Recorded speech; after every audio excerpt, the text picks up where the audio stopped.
Previous class में ये question दिया था आपको ये इनइक्वालिटी सॉल्व करने का, कॉट इनवर्स एक्स का whole square minus 4 cot inverse x plus 3 greater than equal to 0। तो इसको सॉल्व करने के लिए इस कॉट इनवर्स एक्स को हम t ले लेते हैं। Take cot inverse x is equal to t, तो क्या हो जाएगा t square minus 4t plus 3 is greater than equal to 0। तो ये तो एक क्वाड्रेटिक इनइक्वालिटी हो गई, इसमें फैक्टराइजेशन भी पॉसिबल है आपका। देखो so t minus 3 into t minus 1 should be greater than equal to 0। तो यहाँ पे क्वाड्रेटिक का value greater than equal to 0 है।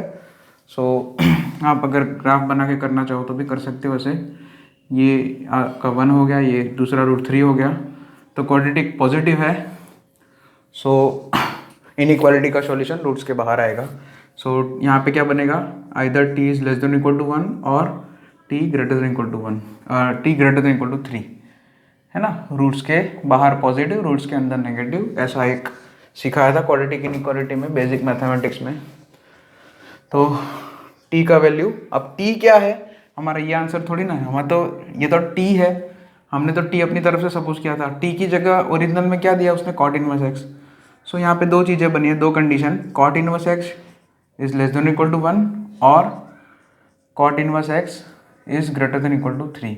तो यहाँ पे क्या होगा कि इसका सॉल्यूशन 1 बोलेंगे, इसको सॉल्व करेंगे सॉल्यूशन 1 बोलेंगे, ग्राफिकली सॉल्व करेंगे। अभी देखिए यहाँ पे लेफ्ट हैंड साइड पे इसको एफ ऑफ एक्स बोल दिया और राइट हैंड साइड पे G of x is equal to 1 हो गया। तो दोनों के ग्राफ बनाएंगे और फिर ग्राफिकली इनइक्वालिटी सॉल्व करना आपको आता ही है, ग्राफ को देख के इनइक्वालिटी सॉल्व करना हम जानते ही है। तो इसका जो आंसर आएगा उसको सॉल्यूशन 1 बोलेंगे। और क्योंकि बीच में और है, और का मतलब ऑप्शनल हुआ है ना, तो यानी कि सॉल्यूशन 1 और सॉल्यूशन 2 का हम यूनियन करेंगे फाइनली। सो यहाँ पे कॉट इनवर्स एक्स का ग्राफ ड्रॉ करो, दोनों का ग्राफ ड्रॉ करो। G of x is equal to 1 मतलब या तो दोनों को y बोल दो तो भी चलेगा, है ना। y इज इक्वल टू ना, वो भी सही रहेगा, y is equal to cot inverse x और y इज इक्वल टू 1। तो y is equal to cot inverse x का ग्राफ, यानी कि बेसिकली हमारा कॉट इनवर्स एक्स का ग्राफ वो ये 0 और पाई के बीच में आता है, ठीक है, ऐसे करके। तो मैं दोनों एक साथ ही सॉल्व कर दूँ तो भी चलेगा। और ये वाली चीज़ क्या है, कॉट इनवर्स एक्स, इसमें भी कॉट इनवर्स एक्स का ग्राफ है और इधर जो है राइट हैंड साइड पे y इज इक्वल टू 3 का ग्राफ होगा, ठीक है। ये पाई बाई 2 होता है, y इज इक्वल टू 1 मतलब पाई बाई 2 से नीचे आएगा, है ना। थोड़ा डायग्राम बड़ा बना देता हूँ क्योंकि दोनों एक ही में सॉल्व कर रहा हूँ मैं अभी, दोनों एक ही ग्राफ के अंदर में सॉल्व करके दिखा दूंगा, दोनों ही केस। यहाँ पे दोनों ही जो बने हैं उसको एक ही ग्राफ के अंदर हम सॉल्व कर देते हैं। ओके, सो यहाँ पे ये 0 हो गया, इधर मान लिया पाई है, एजिम्पटोट, इधर बीच में एग्जैक्ट बीच में पाई बाई 2 आ जाएगा। सो कॉट इनवर्स एक्स का ग्राफ तो ऐसे बनेगा, हमें पता है। चलो y इज इक्वल टू 1, जैसे ये पाई बाई 2 1.57 होता है अप्रॉक्सीमेटली, तो 1 जो है पाई बाई 2 से नीचे आएगा कहीं इधर मान लिया, तो y इज इक्वल टू 1 का ग्राफ कुछ ऐसे आएगा। तो सबसे पहले इसकी बात कर लेते हैं, cot inverse x less than equal to 1। तो लेफ्ट हैंड साइड वाला जो फंक्शन है वो राइट हैंड साइड वाले फंक्शन से कम कहाँ पे है ना, f of x is less than g of x है, तो मतलब कॉट इनवर्स एक्स का ग्राफ ये है। तो नीचे कहाँ पे है ना, below the y is equal to 1 के नीचे कहाँ है, एक ही यहाँ पे देखो, यहाँ से स्टार्ट हो रहा है, ये वाला पोर्शन है कॉट इनवर्स एक्स का, ये वाला पोर्शन इधर से जो है आपका ग्राफ, ये आपका y इज इक्वल टू 1 है। इस पॉइंट के बाद ये पॉइंट भी इंक्लूड होगा क्योंकि इसने इक्वल टू भी लिया है। सो इस पॉइंट की, ये जो पॉइंट है इसको कुछ नाम देना है तो दे सकते हो, जिसका y कोऑर्डिनेट 1 है, उससे राइट हैंड साइड है ना, इधर आपका कॉट इनवर्स एक्स का ग्राफ एंटायरली नीचे है ना, below the y is equal to line के नीचे है ना, ये y इज इक्वल टू 1 जो हॉरिजॉन्टल लाइन है उसके नीचे है, है ना, कंप्लीटली नीचे है। सो अब यहाँ पे बस हमारा तो यही, हमने एक थ्योरी सिखाया था कि अगर इस तरह की इनइक्वालिटी को सॉल्व करना है ग्राफिकली, तो आपका कॉट इनवर्स एक्स का ग्राफ जिस पोर्शन में नीचे है उस पोर्शन का एक्स इंटरवल है ना, एक्स एक्सिस पे जो इंटरवल बनता है उस पोर्शन को आप प्रोजेक्शनल है ना, उस पोर्शन का जो है प्रोजेक्शन ले लो एक्स एक्सिस पे और जो इंटरवल बनता है वही इसका आंसर हो जाता है।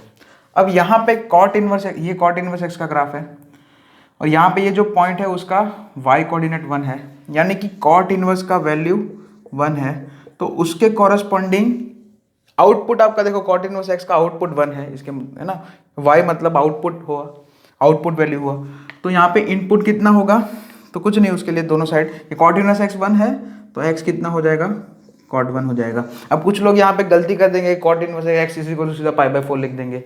यहाँ पे कॉट इनवर्स एक्स बराबर 1 है, ना कि कॉट एक्स बराबर 1 है, ये कॉट इनवर्स एक्स बराबर 1 बोला है, इसलिए एक्स का वैल्यू क्या आएगा, कॉट 1। तो ये पॉइंट जो है उसका एक्स कोऑर्डिनेट कॉट 1 है। ये यहाँ पे बस यही मेन कुछ है ना, कुछ स्टूडेंट यहीं पे गलती करेंगे। सो कॉट 1 से इनफाइनाइट, इस केस का क्या सॉल्यूशन आया, x बिलोंग्स टू कॉट 1 भी इंक्लूडेड होगा, कॉट 1 टू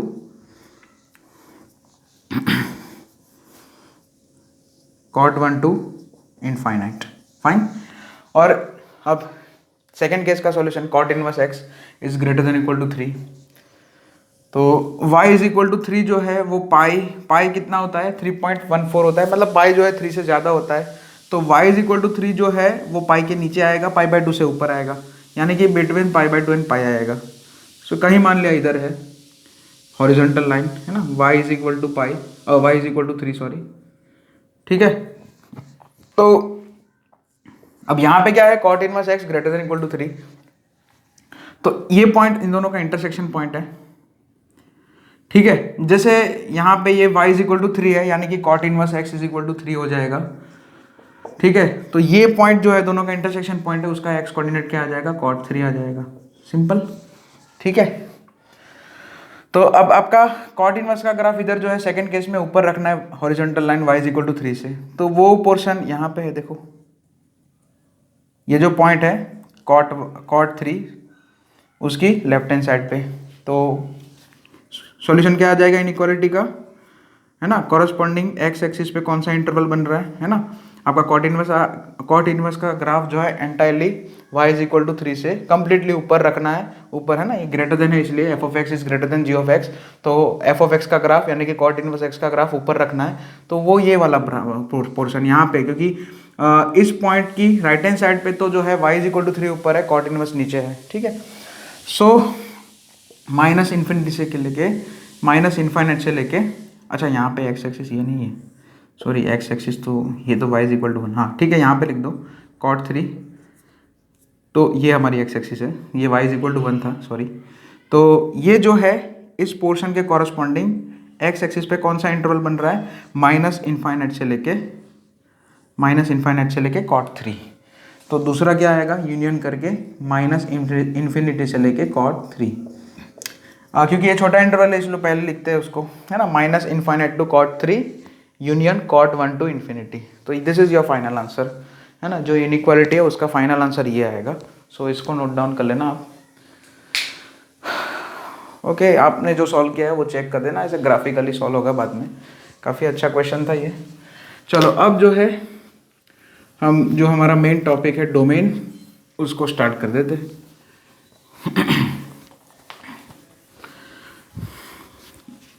आप में से जो लोगों ने सॉल्यूशन मुझे भेजा एक जो यहाँ पे, तो उसमें वही कॉट 1 को इन्होंने पाई बाय 4 लिख दिया था, बस वही मिस्टेक वही की थी, है ना। तो वही प्रॉब्लम है, कॉट इनवर्स x बराबर 1 का मतलब x बराबर पाई बाय 4 थोड़ी होता है, कॉट इनवर्स x है ना, तो वो थोड़ा आप ध्यान रखिएगा, कभी कभी जल्दी हो जाता है, कोई बात नहीं, इसमें कोई बात नहीं। चलो अब नेक्स्ट डोमेन की डेफिनेशन तो बहुत ईजी है, तो it is the allowed value of x, it is the set of allowed values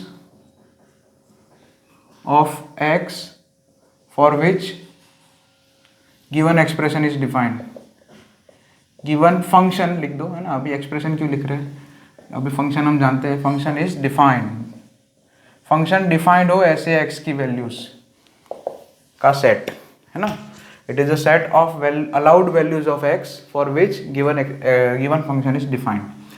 तो जैसे मान लिया फर्स्ट इसमें, अब धीरे धीरे इसमें ना पैटर्न्स देखेंगे, तो जैसे मान लिया 1/a टाइप है ना, आपका फंक्शन का ऐसे कुछ है, 1/a टाइप का फंक्शन है कि भाई डिनोमीटर में कुछ हो रहा है, डिनोमीटर में कुछ है, तो कंडीशन क्या बन जाएगी कि डिनोमीटर में जो भी है एनीथिंग वो नॉट इक्वल टू 0 होना चाहिए, उसके कॉरस्पॉन्डिंग जो है आपका डोमेन बनेगा।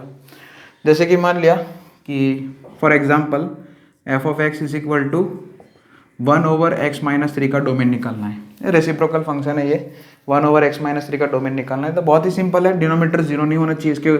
इसके लिए कंडीशन क्या आ जाएगी, ये फंक्शन के लिए कंडीशन क्या आ जाएगी ना, रेस्ट्रिक्शन आ जाएगी कि भाई x-3 नॉट इक्वल टू 0, इसका मतलब x इज इक्वल टू 3 नहीं ले सकते, है ना। ये फंक्शन जो है इसमें इनपुट वेरिएबल आप 3 को छोड़ के कुछ भी ले सकते हैं, 3 को छोड़ के कोई भी रियल नंबर आप इधर पुट कर सकते हैं, बस 3 नहीं पुट कर सकते। सो इस फंक्शन का डोमेन क्या आ जाएगा, r-3। सब कुछ ले सकते हैं, सारे रियल नंबर्स ले सकते हैं एक्सेप्ट 3, है ना। ओके, तो 3 को छोड़ के सब कुछ ले सकते हैं, तो उसको ऐसे लिखते हैं रियल नंबर का पूरा सेट, उसमें से 3 को हटा दिया या माइनस कर दिया ऐसे करके, सिंगलटन सेट। ओके, एक और एग्जांपल इसी में, f of x is equal to मान लिया 1/x² - 4। अब यहाँ पे ये ध्यान देंगे 1 क्या लिखा है, x² - 4, x² - 4 वैसे बेसिकली होगा क्या, x + 2 × x - 2। तो अब यहाँ पे अच्छा ये सब ना लिखो तो भी चलेगा कि x² - 4, यहाँ पे कंडीशन क्या बनेगी, डिनोमीटर में कुछ है तो उसके ऊपर कंडीशन यही लगेगी हमेशा, नॉट इक्वल टू 0, क्योंकि डिनोमीटर में 0 का मतलब होता है डज नॉट एग्जिस्ट, है ना। तो x² - 4 is not equal to 0, यानी कि x जो है वो क्या नहीं हो सकता, +or-2। सो इस फंक्शन का ये सेकंड क्वेश्चन में डोमेन क्या आंसर आ जाएगा, r-2 + 2 इंटू कर्ली ब्रैकेट के अंदर लिख दो, है ना। So this is the first type कि ऐसा हो तो कैसे करेंगे, ठीक है। तो ये हो गया। अब कुछ और भी इसमें दिखा देता हूँ कि जैसे मान लिया आपको जैसे x² - 4 लिखा था ना मैंने, उसी तरह से मैं ऐसा लिखूँ, मान लिया f of x is equal to 1/x² + 9। अब यहाँ पे कुछ बच्चे मुझे ऐसा बोलेंगे सर +-3 नहीं ले सकते, भाई यहाँ पे मैंने x² + 9 लिखा है ना, कुछ स्टूडेंट जो है जल्दी जल्दी में है ना आंसर गलत बोल देते हैं, तो x² + 9 लिखा है, तो यहाँ पे x² + 9 0 हो ऐसा तो कोई x मुझे मिलेगा ही नहीं, क्यों, क्योंकि ये सब रियल नंबर्स में चल रहा है। फंक्शन जो है हमारा, जो कैलकुलस पूरा पढ़ते हैं रियल नंबर्स में पढ़ते हैं, क्योंकि x² + 9 है, 0 है अगर, तो x² = -9 होगा, तो x = +-3 आयोटा मिलेगा, है ना। इस क्वाड्रेटिक का सॉल्यूशन तो आएगा लेकिन रियल नंबर में नहीं आएगा, कॉम्प्लेक्स में आएगा। सो x ऐसा कोई रियल x पॉसिबल ही नहीं है जिसकी वजह से x² + 9 0 हो। सो डिनोमीटर कभी 0 हो ही नहीं सकता। सो यहाँ पे सभी रियल नंबर्स यहाँ पे अलाउड हो। इस फंक्शन में डिफाइन करने के लिए x² + 9 जो है 1/x² + 9 ऐसा लिखा है, तो इसमें ये जो फंक्शन है सभी रियल x के लिए डिफाइन होगा। सो डोमेन ऑफ फंक्शन इसमें क्या हो जाएगा, पूरा R, कोई भी वैल्यू हम हटाएंगे नहीं इसमें, है ना। x की कोई भी ऐसी वैल्यू रियल नंबर, है ना, रियल नंबर का जो सेट है उसमें ऐसी कोई भी वैल्यू नहीं है जिसकी वजह से इसको तकलीफ पड़े, ठीक है। 1/0 कभी हो ही नहीं सकता इसमें। तो बस ये थोड़ी छोटी छोटी चीज़ें ध्यान रखना कि कभी कभी ऐसे भी आ सकता है। चलिए, अब मान लिया कि अब थोड़ा इसी में थोड़ा और बात करना है कि जैसे मान लिया 1/cos x लिखा है, तो f of x is equal to, ठीक है, मतलब sec x की बात है, तो इसमें क्या आएगा, cos x not equal to 0, यानी कि आप सीधा बोलोगे कि x जो है क्या होगा, real number minus cos x 0 कब होता है, ऑड मल्टीपल ऑफ π/2 पे, ये पता है ना 2 है, तो रियल नंबर में से ये वैल्यू हटा देंगे, है ना। cos x 0 का सॉल्यूशन सेट आपको पता है, x = 2n + 1 π/2। ट्रिग्नोमेट्रिक इक्वेशन आपने पढ़ा होगा 11th में, तो इतना तो पता ही होगा आपको। सो cos x 0 कब होता है, जब x 2n + 1 π/2, यानी कि ऑड मल्टीपल ऑफ π/2, ठीक है। तो अब ये नहीं ले सकते ना, इसलिए cos x 0 यहाँ पे देखो डिनोमीटर में, इसलिए अलाउड नहीं है। सो इसका डोमेन, मतलब यहाँ पे सीधा मैं बोल दूँ डोमेन ऑफ f क्या आ जाएगा, है ना, डोमेन ऑफ फंक्शन क्या आ जाएगा, r - 2n + 1 π/2, ठीक है। ये बहुत सारी वैल्यूज है इसलिए हम सिंगलटन सेट ऐसा नहीं लिखेंगे, ठीक है। ओके, नेक्स्ट ओके नेक्स्ट है इसमें, जैसे फंक्शन ऐसे 1/cos x लिखा है ना, तो मैं ऐसे लिखता हूँ, मान लिया 1/1/cos x, ठीक है। अब यहाँ पे कुछ स्टूडेंट क्या गलती कर देंगे, सर 1/1/cos x तो क्या हो जाएगा, cos x हो जाएगा, और cos x का डोमेन तो r होता है। तो इस क्वेश्चन का जो डोमेन का आंसर लिखेंगे ना, कुछ लोग r लिख के आएंगे, जो कि गलत है। क्यों गलत है मैं बताता हूँ, क्योंकि यहाँ पे लिखा है 1/1/cos x। जो चीज डिफाइंड ना हो, जैसे कि मान लिया 1/cos x में cos x अगर 0 हो गया तो इसका डिनोमिनेटर जो है इनफाइनाइट हो जाएगा। इनफाइनाइट हो जाएगा ऐसा नहीं बोल सकते, तो क्रूड लैंग्वेज हो गई है ना, ये तो मतलब बोले कि भाई एकदम हवा में बात हो गई कि 1/1/cos x में अगर आप रियल नंबर बोल रहे हो, है ना, डोमेन इसका रियल नंबर बोल रहे हो, तो रियल नंबर में तो ये वैल्यूज भी आएगी, ऑड मल्टीपल्स ऑफ π/2। तो उसमें क्या होगा, cos x आपका 0 हो जाएगा। तो 1/1/0 ऐसा नहीं बोल सकते कि 0 खुद के ऊपर आ जाएगा, है ना, ऐसा नहीं होता यहाँ पे, क्योंकि 1/0 हो गया वो खुद अनडिफाइन हो गया। जो अगर आपका जो एक्सप्रेशन है उसमें कोई भी एक भी टर्म अगर डिफाइन फेल हो जाए, अनडिफाइन हो जाए, मतलब फेल हो जाए, डिफाइन ना हो पाए, तो पूरा जो एक्सप्रेशन है वो फेल हुआ। जैसे कि यहाँ पे cos x = 0 रखने पे ये इसका डिनोमिनेटर जो है अनडिफाइन हो रहा है, तो 1/अनडिफाइन क्या होगा, अनडिफाइन ही होगा, है ना। तो ये बस यहाँ पे यही मैं कहना चाह रहा था कि अगर एक्सप्रेशन ओरिजिनली ऐसे दिया है तो हम जो है अपना ऐसे फालतू का दिमाग लगा के ऐसे नहीं करेंगे, जो है ना छोटे स्टैंडर्ड में कहते थे ना, सर डिनोमीटर का डिनोमीटर ऊपर भेज दो, नहीं, यहाँ पे ऐसा काम नहीं करेंगे कि cos x ऊपर आ जाएगा और फिर डोमेन जो है सीधा छाप दो r, तो गलत था। तो सही आंसर क्या है, यही है जो ऊपर लिखा है वही है, ठीक है, r - 2n + 1 π/2, ठीक है। वही सब वैल्यूज तो रिजेक्ट करनी पड़ेगी जहाँ पे आपका cos x 0 हो रहा है। भले आपको ये ऐसे लिख के दिया ना, 1/1/cos x ऐसे ओरिजिनल फॉर्म में फंक्शन दिया है, अगर डायरेक्ट आपको खाली मैं ऐसा बोलूं कि f(x) = cos x, तब तो मैं आंख बंद करके डोमेन लिख दूंगा कि इसका r है। लेकिन ये f(x) करके ये ओरिजिनल लिखना और ऐसे करके लिखना, दोनों में अंतर है, ठीक है। तो वो थोड़ा आप ध्यान रखना। बेसिक मैथमेटिक्स में ये सब मैंने बताया था कि एक्सप्रेशन क्या लिखा है। जैसे हम इक्वेशन सॉल्व करते थे ना, जैसे मॉड्यूलस हो गया, या इरेशनल इनइक्वालिटी सॉल्व करते थे, या इरेशनल इक्वेशन सॉल्व करते थे, तब मैंने बताया था कि ओरिजिनल फॉर्म में क्या दिया है वो आपको देखना जरूरी है। उसी हिसाब से जो है आप जो सॉल्व करने के बाद जो वैल्यूज आएगी उसके हिसाब से आप वैल्यूज कुछ एक्सेप्ट करेंगे और कुछ रिजेक्ट करेंगे, है ना। और ऐसा होता था कभी कभी उसमें सारे की सारी वैल्यूज रिजेक्ट हो जाती थी, तो मतलब नल सेट आंसर आता था। तो वो सब चीज़ें आपको ध्यान देनी पड़ेगी आपको, है ना। ओरिजिनल फॉर्म जो है कभी उसको हम अपनी तरफ से कुछ भी नहीं बोल सकते, ठीक है। वो जैसा उसने लिख के दिया है उसी को फॉलो करना पड़ेगा आपको। तो ये हो गया। अब नेक्स्ट ये सेकंड, अब सेकंड इसमें फर्स्ट वाला वही 1/a वाला है ना, रेसिप्रोकल वाला। चलो अब इवन्थ रूट और ऑड रूट। इवन्थ रूट है स्क्वायर रूट ऑफ एनीथिंग है, और उसके अंदर यहाँ पे 2m टाइप है। 2m मतलब square root, fourth root. Eventh root मतलब square root, fourth root, sixth root. अगर ऐसा कुछ है तो इवन्थ रूट अगर डिफाइन कराना है आपको, तो उसके अंदर जो होता है एनीथिंग वो should be always greater than और इक्वल टू 0 होना चाहिए। तो यही कंडीशन हो जाएगी। अगर इवन्थ रूट में कोई फंक्शन दिया है तो उसका डोमेन निकालने के लिए ये प्रोसेस करेंगे। जैसे कि for example square root x का डोमेन क्या आ जाएगा, f(x) = स्क्वायर रूट x है, इसका तो हम ग्राफ भी जानते हैं। तो डोमेन तो हमने सबसे पहले इनिशियल भी बताया था, ग्राफिकली क्या होता है कि जो ग्राफ होता है उसका x एक्सिस पे प्रोजेक्शन लेने पे जो इंटरवल मुझे मिलता है उसको डोमेन बोलते हैं। तो इसमें तो सीधा बन जाएगा x > > 0, यानी कि इसका डोमेन आ जाएगा 0 to ∞ स्क्वायर रूट x का। ये तो बहुत सिंपल था, और भी धीरे धीरे हम सीखेंगे इसमें। सो इवन्थ रूट है तो उसके अंदर हम जो है जो एनीथिंग जो लिख रहे हैं स्क्वायर रूट के अंदर, इवन्थ रूट मतलब स्क्वायर रूट, फोर्थ रूट जो भी आए, वो एनीथिंग जो है नॉन नेगेटिव होना चाहिए, यानी कि ग्रेटर देन इक्वल टू 0 या 0 हो सकता है, 0 का स्क्वायर रूट 0 आएगा। लेकिन फिर भी एक और बात, यहाँ पे कुछ बच्चे जो है गलती कर सकते हैं। जैसे मान लिया मैंने बोला कि 1/√x - 1 का डोमेन निकालो, यहाँ पे मैंने 1/, करके लिखा है स्क्वायर रूट x - 1, सो यहाँ पे खाली स्क्वायर रूट देख के ये नहीं बोलेंगे कि सर एनीथिंग, यहाँ पे एनीथिंग जो है एक्स माइनस वन लिखा है वो greater than equal to zero, नहीं, यहाँ पे इक्वल टू जीरो नहीं रख सकते क्योंकि ये रेसिप्रोकल है, यहाँ पे रेसिप्रोकल में लिखा है इसलिए। सो एक्स माइनस वन यहाँ पे greater than equal to zero नहीं लिखेंगे, हम खाली ग्रेटर देन जीरो लिखेंगे। स्क्वायर रूट डिफाइन होने के लिए खाली एक ही चीज़ यहाँ पे आएगी, इक्वल टू नहीं लिख सकते क्योंकि ये जो है स्क्वायर रूट जो है आपको डिनोमिनेटर में दिया है।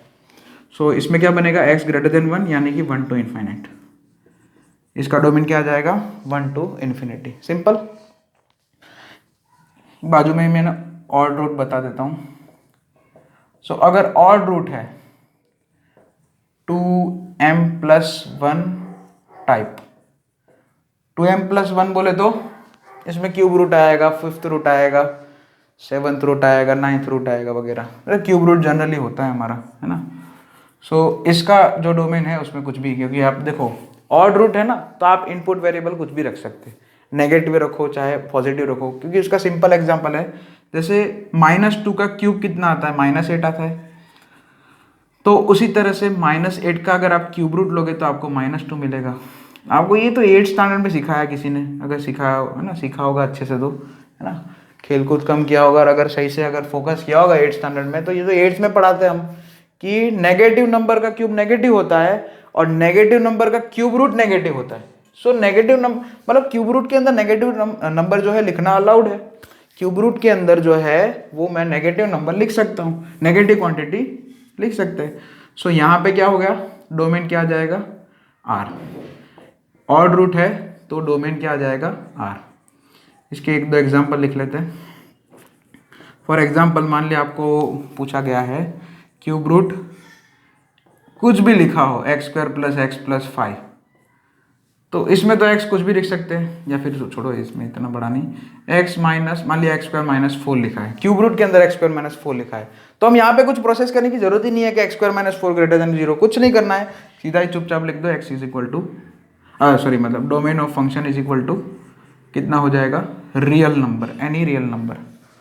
लेकिन मान लिया आपका एग्जाम्पल ऐसे है 1/³ x - 5, तो इसमें वैसे तो सभी x के लिए डिफाइन होगा, लेकिन एक वैल्यू जो है वो डिफाइन नहीं होगा उसके लिए, जो कि है 5। यहाँ पे हो जाएगा x - 5 is not equal to 0, यानी कि x not equal to 5। So आपका डोमेन आएगा R - 5।